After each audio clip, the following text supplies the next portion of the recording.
week 7 of the fantasy football season. And here's a few tight ends I have as sleepers this week. The first guy, Greg Dulcich of the Denver Broncos. So last week he made his season debut here, is Dulcich, and he had a decent ball game. I know only 3 targets, but 2 catches, 44 yards, and a touchdown. In week 7 here in this ball game, they possibly could be chasing points, is this Bronco team versus a hot New York Jet team coming into town in Mile High Stadium. So right here, this Jet defense playing good football.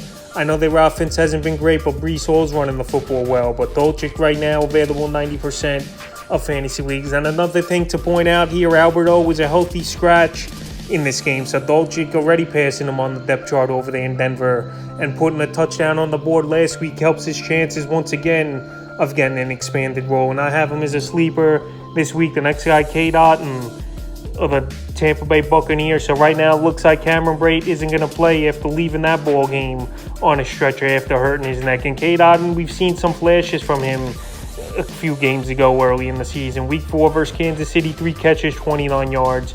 Week 5 versus Atlanta, the best game in his young career, 6 catches, 43 yards on 7 targets. And the last week at Pittsburgh, he didn't do much, only 2 catches, 23 yards. But if he gets the expanded role and the start this week here for this Tampa Bay Buc team, he's a guy that could definitely break out in an offense with a lot of good weapons and where defenses aren't going to pay attention to him. So right now, decent matchup at the Carolina Panthers. I know they give up the 7th least amount of fantasy points to tight ends, but I think Tom Brady could dissect this defense, and it wouldn't be surprising to me if he gets 30, 40 yards in this one. He's out and find an end zone. As the number 1 tight end and pretty much only tight end that's going to see receiving snaps in this one, and he's available in 93% of fantasy leagues. And the third and final tight end I have as a sleeper is Daniel Bellinger of the New York Giants. I've been talking about him over the last few weeks as a sleeper option, and he's another guy still available out there in 89% of fantasy leagues. So the last 2 weeks he's found the end zone,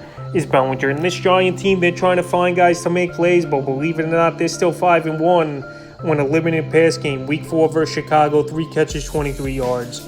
Week 5 versus Green Bay in London, 2 catches, 22 yards, and a rushing touchdown for 2 yards. And Week 6 versus the Baltimore Ravens, another good game for Bellinger. 5 catches, 38 yards, and a touchdown. So right here, Daniel Bellinger, he's been a tight end that the Giants have been featuring over the last few weeks here. And he's a guy that's definitely a sleeper option with the bye weeks and just a poor position at tight end. So that's a few tight ends I've as sleepers here for week 7 of the fantasy football season.